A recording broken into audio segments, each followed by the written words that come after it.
বদ্রীনাথের সর্দি হলো কলকাতাতে গিয়ে। আচ্ছা করে জোলাপ নিল নসিনাকে দিয়ে। ডাক্তার এসে বলল কেশে,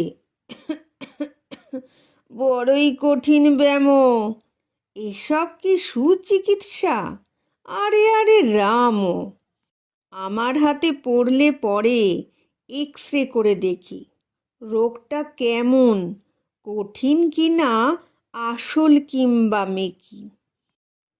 থার্মোমিটার মুখে রেখে সাবধানেতে থাকুক, আইস ব্যাগটা মাথায় দিয়ে একটা দিন তো রাখুক। ইঞ্জেকশন নিতে হবে, অক্সিজেনটা পরে, তারপরেতে দেখব এ রোগ থাকে কেমন করে।